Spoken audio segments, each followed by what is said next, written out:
along in this direct, we've been talking about expense ratio and total expense ratio, right? So could we delve a little more? What is this total expense ratio, Kezad?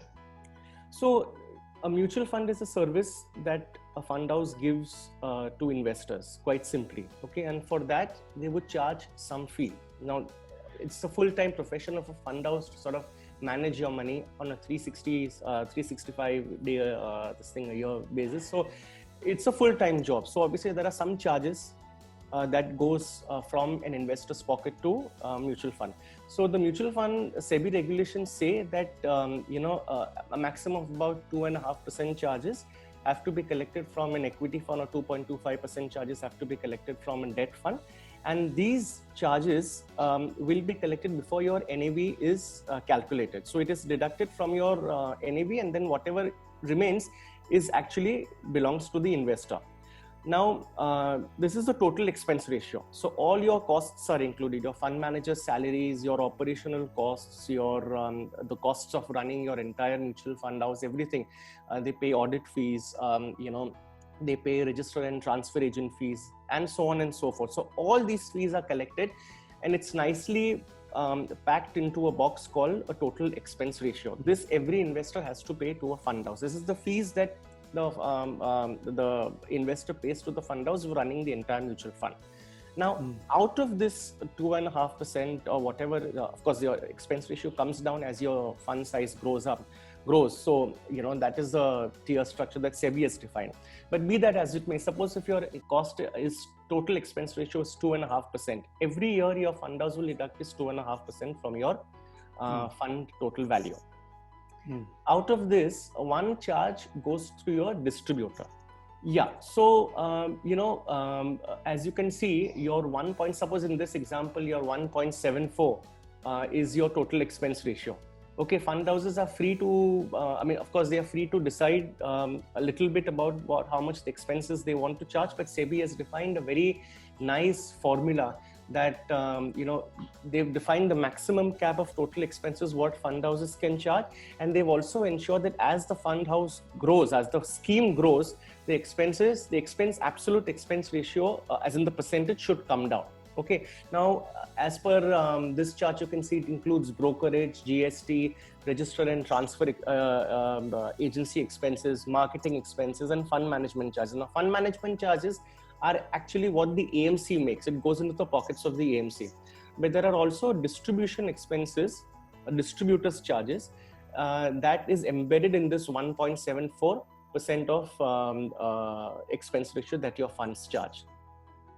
Now, direct is another plan which, as you said, Srikanth, they were mutual funds launched in 2013. The objective was that this direct plan is meant for those investors who come directly to the AMC, or later on as it evolved, it is also a plan meant for those customers who come to the mutual fund via the registered investment advisors, where the advisor just advises the investor pays the fees directly to the advisor, and then the investor comes and invests in this direct plan, so that they don't have to pay the costs second time. So the difference between the regular plan and the direct plan, quite simply, is the distributor expenses that originally investors used to pay, but now they don't pay if you go to through a direct plan.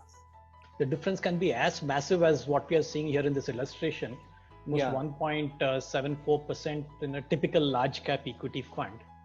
And if you go into the direct option, it's just about 1%. Yeah. Okay. It can be from fund house to fund. It depends on fund house to fund house. But if I'm not mistaken, SEBI has come down very hard and said that, the difference between has to be the distributor fees, and the way you calculate your direct expenses also, there shouldn't be any hidden charges over there. Yeah, that's good. So there's a greater and greater evolution towards transparency. Yes, of course. Yeah. The transparency is not only from the side of the mutual fund, the transparency is also from the side of the advisor. Correct. Absolutely. Because the advisor's fortunes now are directly in sync with the customer's objectives, right? Customer's portfolio. Yes. So your fees go up when the customer's valuation portfolio goes up. When the markets go down and the portfolio goes down, even the advisor's fees come down. And that's that's the conversation that the advisor constantly has with the customer. Meanwhile, the customer can invest in the fund house based on what the advisor gives, and invest in the direct plan, and then you save costs over there. So it's a very nice infrastructure that SEBI has put in. Yeah, these are all good things. Sometimes we are really we crib about regulation, but here we are actually seeing a regulation that helps. It is a challenge. A challenge. It's a change. We all need to think differently, do differently, and that transition is very difficult. The migration from one system to another system is always difficult. But once I think we go through it, the benefits are very apparent. Also, Srikanth, what happens is that when you said there are challenges, okay, you said that in the light of also transparency. Okay, so one challenge which many investors also face is that when you're investing in a mutual fund and when charges are deducted at the back end, you don't come to know what charges are deducted. Okay, so a lack of transparency kind of gives you that that mirage that all's well, and as long as I don't know what charges you are collecting, that's fine. But when it actually comes up in the front, and when you have to actually see that you have to pay these charges, but not to the fund house, but to, let's say, your advisor, meaning you have to pay it separately. So it's transparent. The transparency hits you, but it hits you in I would say in a way that you sort of you now come to know, you've now realized what are the expenses that you were actually paying to the fund house when you were investing in the regular plan, but you're paying now to the advisor.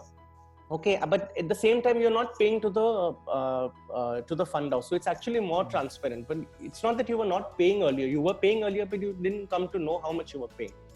Correct. So it's more transparent that way. So whether you're paying from the left pocket or the right pocket, you're paying. Willy-nilly, you're paying. Yes. Only didn't know about it. Yes. Okay. Actually, my team has calculated what could be the actual savings out of moving from a regular to a direct plan. So both for an equity fund and a debt fund.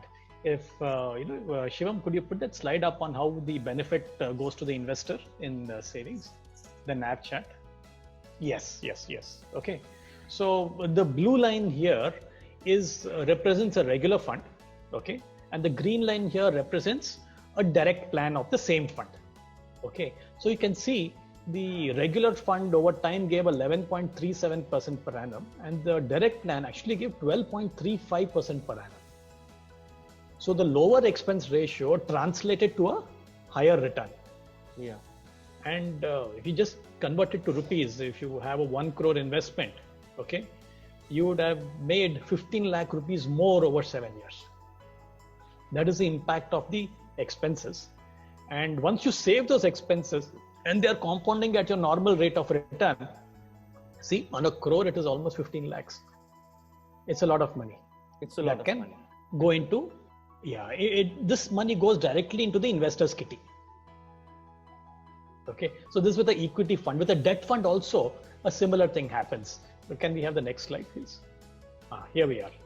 So here also, similar. So over 7 years, okay, you can make almost 10 lakh rupees more by being in a direct plan versus a regular plan.